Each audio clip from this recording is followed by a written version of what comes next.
one of my favorite pastimes is going around the world and seeing all the different Aish branches, because as Rav Tzvi mentioned, I am a product of HaTorah, and I'm very proud to be a product of HaTorah, and HaTorah has really changed my life. And I like going around, like Rav Tzvi said, it's like the guy who goes around to all the baseball fields, to see the game. And from what I've seen so far about Aish Florida, you guys have created something very, very special. I want to give you a bracha that you should continue to do what you do. You guys embody what HaTorah is, and I just feel so privileged to be part of what you have all created. So, shkoyach. That being said, I have to tell you that I'm very happy to be here, but it doesn't give me any pleasure at all to be presenting what I'm presenting. I can assure you, I get no joy out of doing this work. It's very fulfilling, but I get no joy out of it. I get no joy out of seeing hate, death, corpses on either side, to be honest. And I was just saying to someone a few moments ago, I'd much rather be making happy movies. But as has been said a few times, we're at 1938. And unless we stand up and say something, we collectively, each and every one of us, who knows what could be, God forbid. So that's why I'm happy to be standing here talking about this, but I'd much rather be speaking about a much happier subject.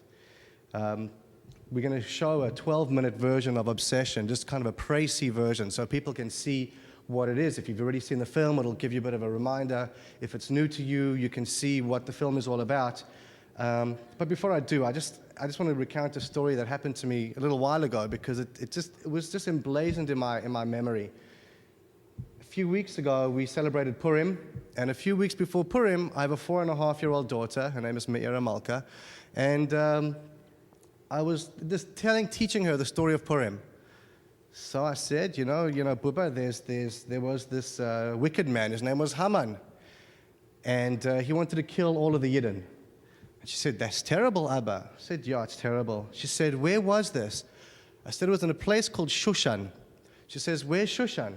Oh, I said, "Shushan is a place that today is called Iran." So she said, "Aha." She said, "Was it a long time ago?" I said, "Yes, it was a very long time ago." And she said, "Sure, I'm so happy that it's not happening today." And I didn't have the heart to tell her that there's a Haman in Shushan Habira in Iran right now who has the exact same plans.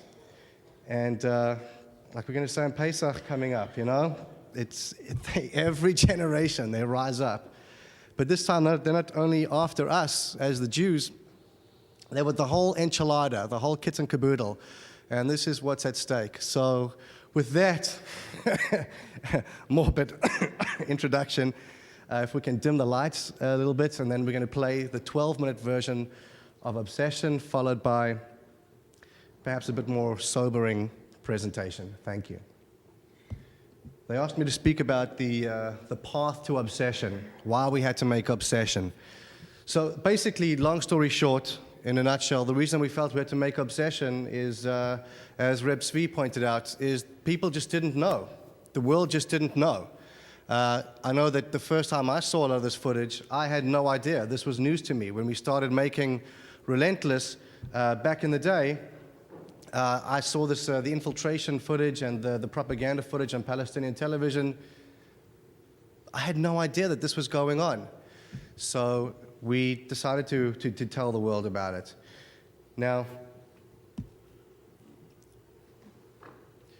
essentially, the conflict is seen, the conventional wisdom is seen by people as one of two ways. There's the way that our friend Michael Moore understands the conflict. There is no terrorist threat. There is no terrorist threat. Yes, there have been horrific acts of terrorism. And yes, there will be acts of terrorism again. But that does not mean that there's some massive terrorist threat. Okay, so there is no terrorist threat. That's nice to know. I think Michael Moore would say that if there were a terrorist threat, it would probably be coming from President Bush. Okay, so that's one extreme, one way to see the conflict. On the opposite end of the spectrum, I want to show you what Professor Bernard Lewis says. Professor Bernard Lewis is a Princeton professor, and he is one of the foremost experts on Islam, on radical Islam, on Near East studies, and this is what Professor Lewis has to say about the issue. The ultimate vision of victory of radical Islamists is very clear. They take over the whole world. The first task is to deal with what they see as Christendom, because this is the most dangerous rival, the only serious contender. Once they have dealt with Christendom, they would then turn on Russia, India, China, which they reckon would be comparatively simple. So there's a bit of a gulf between the two, but it doesn't matter. There's no terror threat. They want to take over the whole world. You know, who knows? And the fact of the matter is that a lot of the people that we spoke to, a lot of the people in the media especially, they just simply didn't know. And as Rav Tzvi was saying, when we started to get it out there, when people started to see this, they were blown away. And I want to show you a little bit of what the reactions to the film were as we started to get it out there, just to give you an idea that don't feel bad if you didn't know about this. And I shouldn't feel bad if I didn't know about this, because even some of the top talk show hosts didn't know about this. But anyway, this is some of the things that they had to say about the film in the media. This is a kind of a 2-minute media highlight.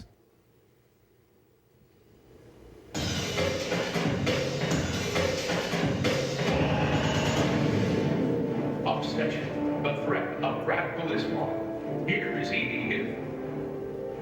Good evening and welcome to this Fox News special. Obsession, the threat of radical Islam. To make the film you're about to see, Kopping examined reels of Islamic news footage, interviewed former terrorists, and obtained undercover footage from the lairs of the terrorists and jihadists.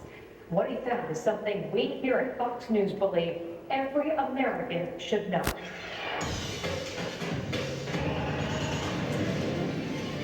What do Osama bin Laden and Adolf Hitler have in common? Well, a new documentary says that America needs to know the answer, or else. The film is called Obsession, Radical Islam's War Against the West. It's a fascinating and chilling look at the parallels between Nazism and modern Islamic terrorism. Well, you can definitely get an incredible education by watching this film, Obsession. Raphael Shore, Nomi Darwish, I can't thank you enough for your time. The movie left many of us speechless.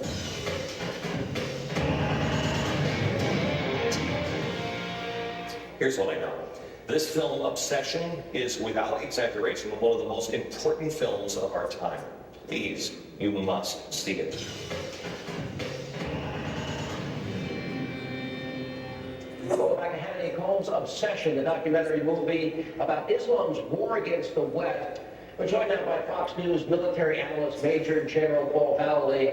Sean, incidentally, I was at a dinner last night in Florida, and I talked about Obsession. I showed it to a small group this morning. I carry a copy of it with me. This needs to be seen by everybody in America, in Europe. I would say it also should be viewed by every moderate Muslim and every mosque in the United States. That's how powerful, and sends the message of what we're up against in radical Islam.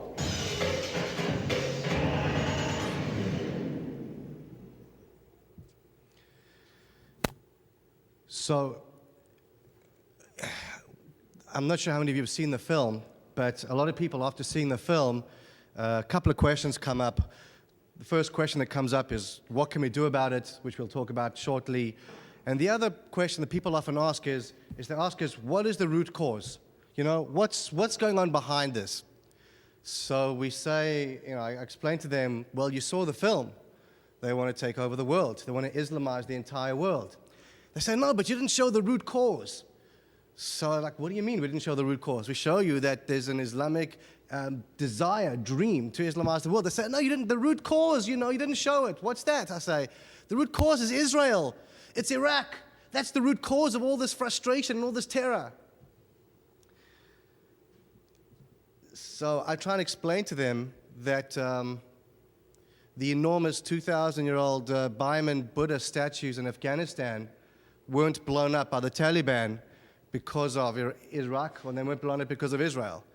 and I try and explain to them that Chechen rebels and the war in Chechnya and the war in Bosnia-Herzegovina, these wars aren't going on because of Israel, and they certainly aren't going on because of Iraq. And 9/11 happened before Iraq. And people don't really want to hear that. People haven't quite caught on to it just yet. So then the question then becomes, if you buy into the idea that there's something about Islam, there's something about what we call radical Islam that is the danger here, that is the threat. So what exactly is it? Is Islam really a religion of peace? Is it a religion of war? Has it been hijacked? Has it not been hijacked? These are all questions that are being bandied about today. And I've got to tell you, what we think of it and how we understand it is all but irrelevant. Because what you have to understand is that the Muslims themselves, particularly in the Palestinian Authority and far beyond, they're invoking Islam. They're invoking Allah. They believe that this is the correct path of Islam. And this is something that we have to be very, very aware of. Now, when we're speaking about the war in Israel, the war in Iraq, what often happens is we see images like this.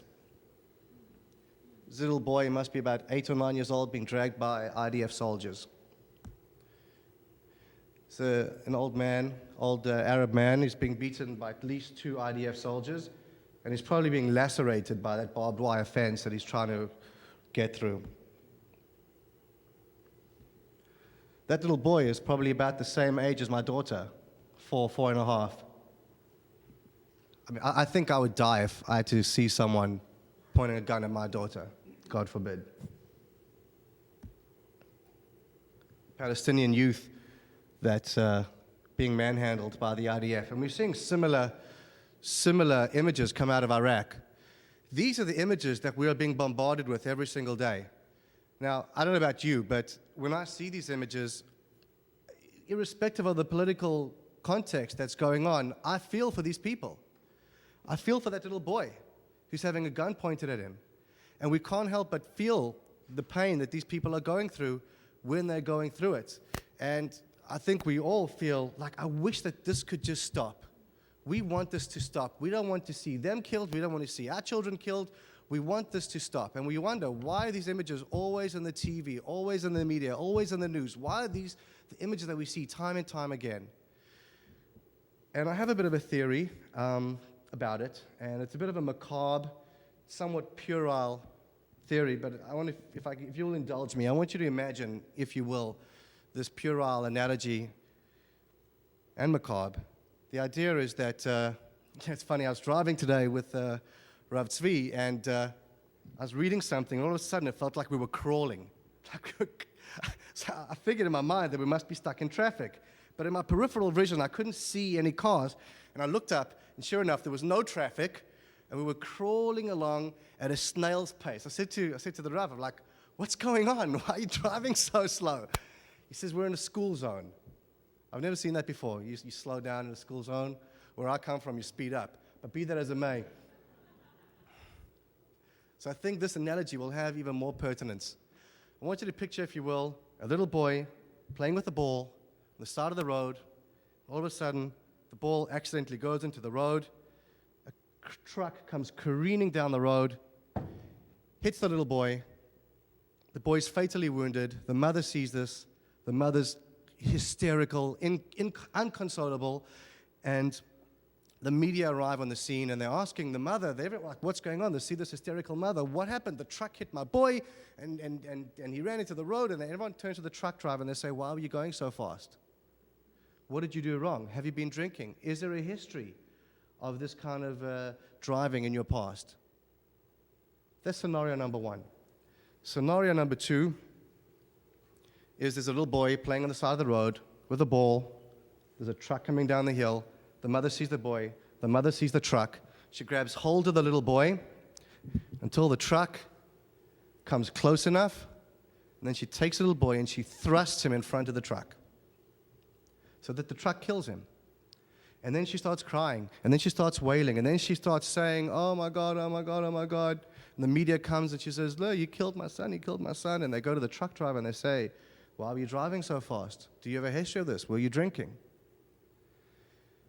What I'd like to suggest is those images that we see, this is the currency of the Palestinian struggle. This is the currency of the radical Islamic struggle. This is their currency. This is how they deal with the media, because they know who you are. You read in the New York Times, you read in the Washington Post, you in the West. They know that you care about the value of life, and so they're going to show you the value of life being snuffed away from these children, from these men, from these women. But you say to me, hang on a second, Wayne, you know, it's very nice that you came to Florida, you're a nice guy, you know, have some cake, but what you're saying doesn't make sense. Because I don't know any mother in the entire world that would ever do that to their child. It's not what a mother does. And I would like to say to you that we don't understand how some mothers see the world. I want to introduce you to a woman by the name of Nidal. Nidal. That was the name given to her because she has a particular status. She has given several of her sons, at least 3 of her sons that I know of to date, she sent them off to become suicide martyrs. Now, we're fighting the war in Iraq. There have been a couple of thousand American soldiers killed, unfortunately. No American mother wants to see their son or daughter come home in a body bag. Chas v'shalom. She sent her child not on an attack, not on a raid, not on a sniper mission to kill Jews, but to go to infiltrate, in at least one case, to infiltrate a settlement where his death was guaranteed. She's being interviewed on Arab television. This is Nidal. أعددت هؤلاء الأبناء جميعا للجهاد في سبيل الله، سواء بعمليات سواء أي شيء ممكن أن يجاد. حضرتك عندك 10 من الأبناء. يعني إنه حد تاني كمان يغتال أو ولا قلبك يعني امتلأ بالأحزان ما تقدريش تستحملي حاجة زي كده؟ لا الحمد لله احنا مهيئين نفسنا، بقول لك أنا من كل شيء أنا مضحية بالجميع. إذا كان يعني الواجب يعني مستدعي إني أقدمهم كلهم والله لن أبكي حتى لو كانوا. Can you all read the subtitles, by the way? Everyone, you can read them legibly? So you think, okay, maybe this woman is an aberration.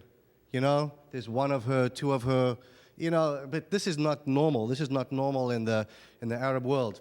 Well, she may be unique. She may be special. So special, in fact, that they made her an honorary member of parliament. Check out this ABC News report. It doesn't matter that she has no political experience. Palestinians voted for Miriam Fatahat because she's made astonishing sacrifices in her quest to destroy Israel.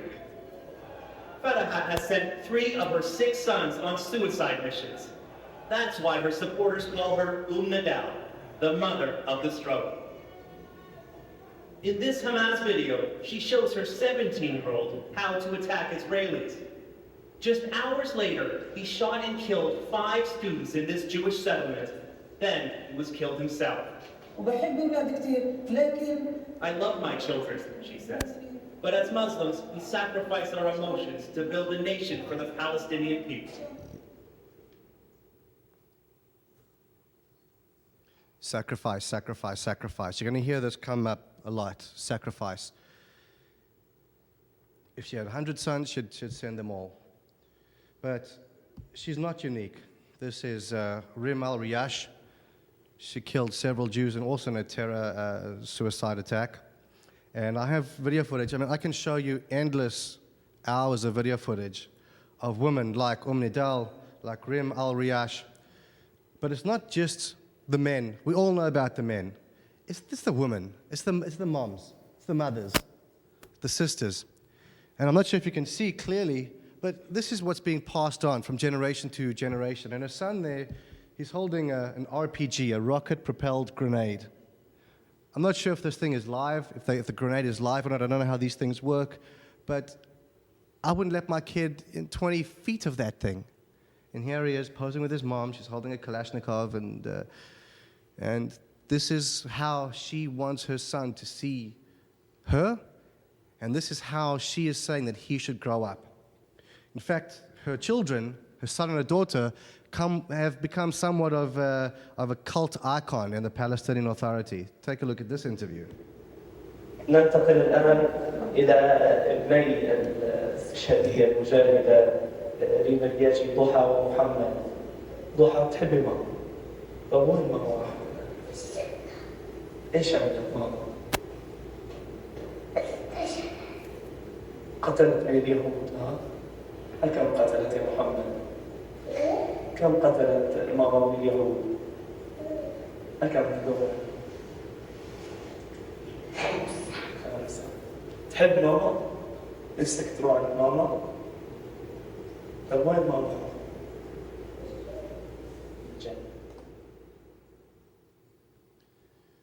It's a critical point these children are mentioning. Their mother went to paradise. All martyrs go to paradise. In another interview with Nadal, who you saw earlier, she's asked, how is it that you prepare to send your child off to be killed? And she explained it as follows. See if you can follow this logic. A mother wants what's best for her child. And what's best for a child is closeness to God. The closest a person could ever come to God is to die as a shahid, to die as a martyr. She says, I wouldn't want my child to have that ultimate closeness to God. We also have to appreciate that in the cultures that these people find themselves, wine, woman, and song, the proverbial staples of the Western world, wine, woman, and song are all but denied them. Wine is totally denied them. Women, in certain ways, is also denied them. And song, it's also in many cases, it's an aberration to be singing. But the point is, when they get to paradise, they can imbibe as much wine as they want. And we all know the famous story that when they get to the other side, when they get to paradise, they're going to have 72 virgins. This is what's driving them. They live in a culture of deprivation so that they can get the ultimate on the other side. But the other thing that we have to realize, and I know a lot of this is not news to a lot of you people, but the other thing that we have to realize is that this is not just their way of fighting a struggle. If you ever hear a Palestinian spokesperson explaining what's going on, he'll say, we don't have tanks, we don't have F-16s, all we have are our stones and our hands and our bodies, and that's how we're fighting the war. But that's not what's going on. They're not trying to fight the war. They're not trying to win, as I'm going to show you shortly, they're not trying to win land. There's something much greater going on, and nothing is better for them in their struggle than seeing dead corpses, dead Palestinian corpses. They relish in it. They love it. We've all seen the images of these funerals, the huge funeral processions going through Gaza. And sometimes there's a French TV crew, and there isn't a corpse that day. You know, the Israelis, Nebuch didn't kill someone that day. So they need to show something to the media. This is something that happened during the so-called Jenin massacre and the aftermath. This funeral procession was filmed by an Israeli reconnaissance drone in the aftermath of a military operation in Jenin in April 2002. Palestinian sources claim that the Israelis had massacred hundreds of civilians and that they had to bury their dead. In this particular case, the men accidentally tipped the funeral bier, dropping the corpse. When they regroup, the corpse climbs back on the bier.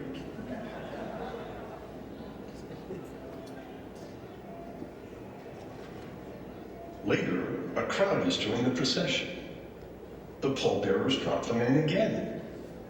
The crowd scatters, frightened perhaps at seeing the dead man stir with life. But the pallbearers regroup. The corpse climbs forthrightly on the bier.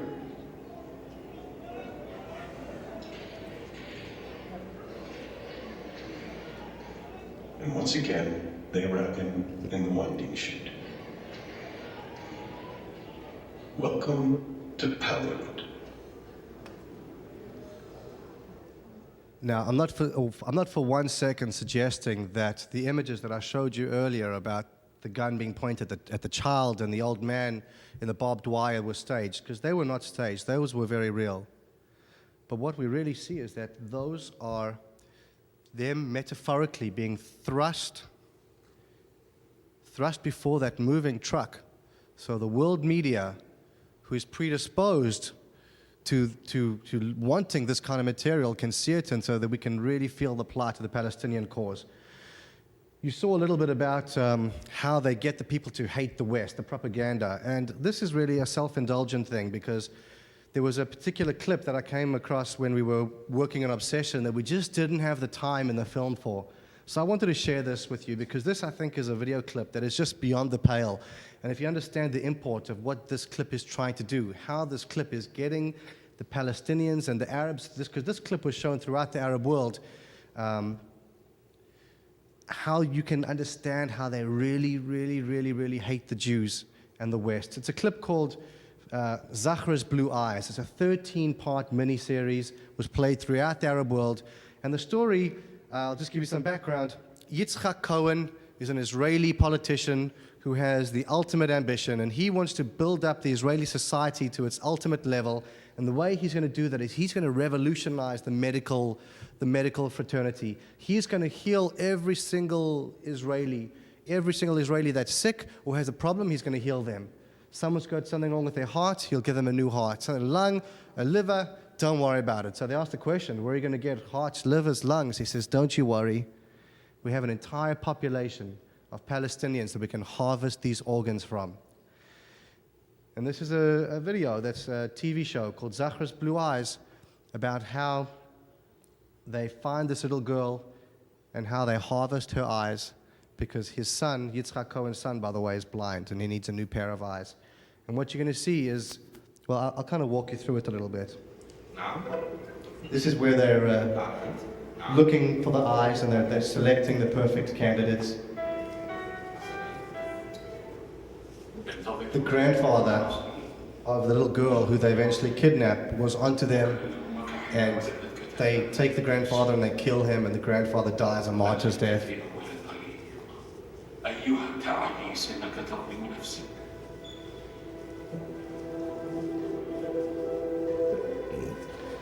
And this is where they take the little girl into the operating theater because they have to, gouge her eyes out.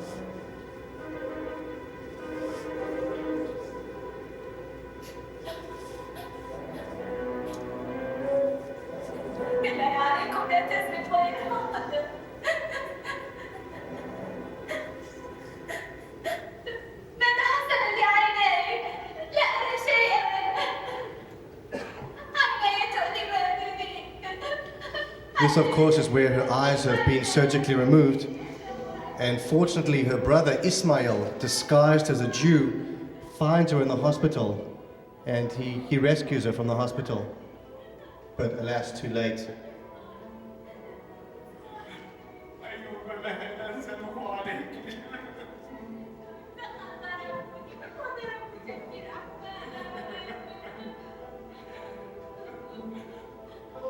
But the despicable acts of the Zionists, of course, has to be avenged. So Ismail does what every good Muslim does, and he plans a jihad. He plans a rally, and he plans an attack on the Israeli soldiers.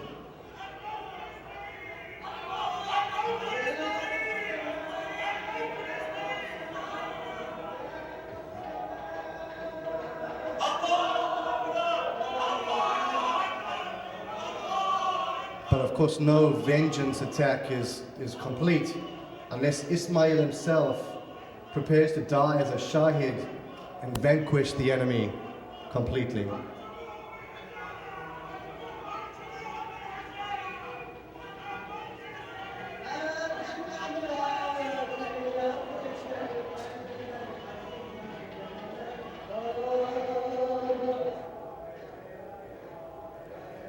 So he takes a car, loads it full of TNT,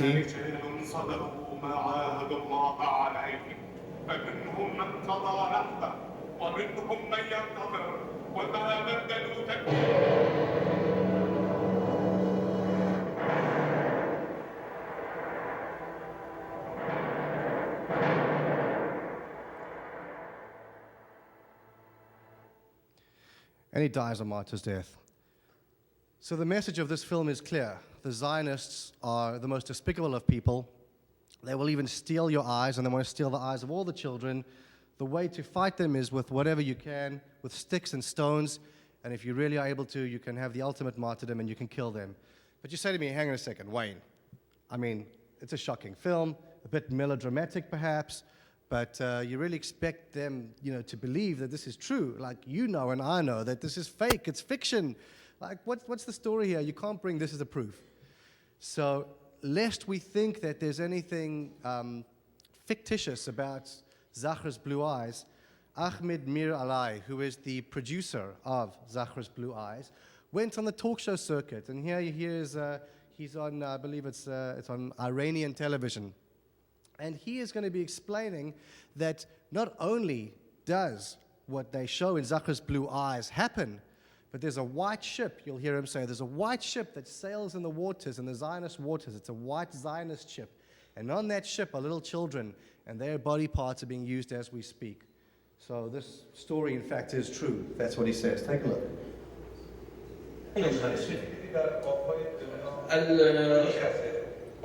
لكن على الدول العربية وشعوبنا العربية تعرف أن هذه السفينة تأخذ بعض الأطفال والذين الأطفال الذين معصومون لم يكونوا يدركوا أي شيء يختطفون بشيء بصورة أخرى بذريعة وأخرى ليأخذوهم معلومات بكثير التدريبات. لماذا هذا التدريب؟ لماذا؟ لأنهم يأخذون هؤلاء ليصبحوا مختبرات طبية.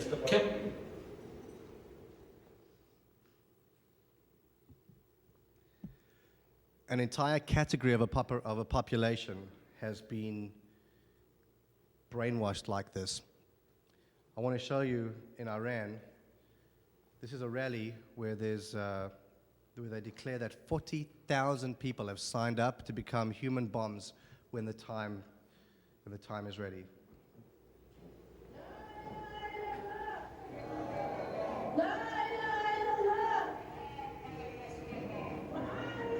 نساء صغيرات في السن تركن الحياة بمغرياتها واخترن الطريق الصعب. نعم، اخترن الشهادة دربا لتحرير الأراضي الإسلامية. هكذا يقولون. 40,000 قنبلة موقوتة في إيران. هذا هو عدد المتطوعين حتى الآن، وباب الانتساب ما زال مفتوحا. لا فرق بين رجل وامرأة ولا بين سني ولا شيعي، فكلنا فداء للإسلام. هذا ما يرددونه. هي حركة الاستشهاديين التي ما زال الغموض يلف أهدافها وتركيبتها التنظيمية. 40,000 time bombs waiting to be detonated when the time is ready. Do we even begin to comprehend what it is we're talking about here? Any one of these 40,000 human time bombs can be deployed anywhere at any time.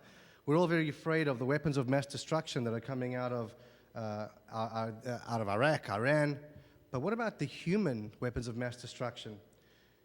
The reason that I'm mentioning this, the reason that this is all relevant, is because I don't think that enough people understand the nature of this threat. I want to show you something from Bernard Lewis, who we mentioned a little bit earlier. In the context of the Cold War, there was a concept known as mutually assured destruction. The Russians had nukes, the Americans had nukes, and neither side would use their nukes because they knew if Russia launched, then Americans would launch their nukes back. Both sides would be destroyed. It's a zero-sum game. The problem with the ideology that we're facing right now is that they don't care. Weapons of mass destruction is not a threat to them. They want paradise. Professor Bernard Lewis, who I mentioned earlier, so he's quoted as saying the following. In this context, mutually assured destruction, the deterrent that worked so well during the Cold War, would have no meaning. The context of the West right now in Iran and a mutually assured destruction between the two. At the end of time, there will be a general destruction anyway. What will matter will be the final destination of the dead. Hell for the infidels and heaven for the believers. For people with this mindset, MAD is not a constraint, it's an inducement. Us, the infidels, we're going straight to hell. The believing Muslims are going straight to paradise. They're basically saying to us, Mr. Bush, send what you want. We're going to paradise. And we have to appreciate that there have been terror attacks that have been foiled because they are working on it. The Islamic Thinker Society here in the United States of America is planning it. This is on their website. This is the Islamic flag flying over the White House. You know, where exactly is the outrage? What are we doing to stop them? What are we doing to wake up the world? What are we doing to protect those children? What are we doing to stop the mothers doing this to their children? What are we stopping them, the husbands, doing this to their wives? I want to finish off with a little bit of a hope, a message of a hope. About 2 or 3 weeks ago, I believe it was here in Florida, there was the first secular Islamic summit. That's what they called it, the secular Islamic summit, where moderate Muslims from around the world came together and they said, how can we stop this? And I want to play a video clip from a man who was al-Zawahiri's ally. Al-Zawahiri is bin Laden's second in command. And here he is talking about how radical Islam is compared to cancer and how it's compared to bird flu. And I want you to hear the message of what this gentleman has to say. Do you know, Kopping, Islamic terrorism is in a sense like cancer, and in another sense like bird flu. It is like cancer because the more you neglect it, the more it grows and destroys you. And it's like bird flu because if you ignore it somewhere else in the world, it will be transmitted to you. If you noticed, the ideology behind September 11 was preached and proliferated in many mosques and Islamic schools throughout the entire world. The brains behind it were Egyptians. The finance was by wealthy Saudis like bin Laden. The cultivation of the terror group occurred in Afghanistan. And the orchestration of the plot happened at least partially in Europe, and ultimately the attack happened inside USA. So to defeat such a global terror, we should all, Republicans and Democrats, Americans and non-Americans, European and non-Europeans, liberals and conservatives, we should all unite, and then unite. Thank you so much.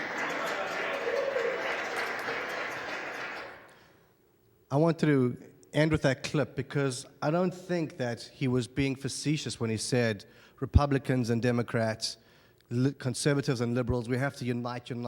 This is not some kind of kumbaya message. This is the reality of the situation. The radical Islamic world want one goal and one goal only, and we have discussed what that is. And they are working together, despite being Sunni or Shia, they are working together to achieve this. And we have to realize that we have to work together. And we have to realize that we may have our differences, but Republicans and conservatives, we may disagree whether or not, civil, homosexual marriages should be allowed, but we all agree that we shouldn't hang homosexuals like they do in Iran and in other countries. We're not so far in a lot of issues. We all agree that we shouldn't, drop a bomb and totally take out, Iran. Well, some people might be tempted to, but our enemy does want that.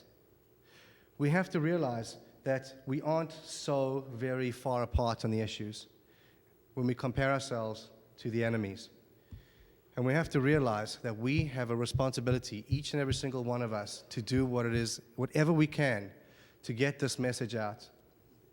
You can buy obsession, you can pirate obsession, you can do whatever you want. Just do whatever you can to get it out there. I don't really care. You have the internet, We're at this point in our history where we don't have to scream at the television set anymore. You can reach through that TV set, you can pull out the information, you can throw it across the entire globe with the full force of your passion, and you can make a difference. That's why I want to applaud you, Reb Tzvi, for making an event like this. So we made a video, but it's nothing. No one is prepared to stand up and distribute the film, and it's being seen by people like yourselves because of people like Reb Tzvi. And so many people have come up to me and said, oh, I've played this for all the people at work. Oh, and I've played this for the people at my school. Oh, and I've done this and I've done that. And that's what it's all about. It's up to us. This is the ultimate task of us, for all of us, to allow ourselves to be empowered. And I want to give us all a bracha that we can have, if we have even 1/5, 1/100th, never mind, of the passion, of the dedication, of the self-sacrifice that the radical Muslims have, if we can have even a fraction of that, we can win. We just have to be prepared to do it, to sacrifice, to make an effort. And we are the good guys. And be it Rocky Balboa, or be it Shrek, or be it Lord of the Rings, the good guys always win. We have to realize that we're the good guys. We have to stop vilifying the other side. We have to stop vilifying the liberals. We have to stop vilifying the conservatives. We have to see the beauty in each of us. We have to do it. It's not a kumbaya. It's not a rah-rah. It's an obligation. Thank you very much.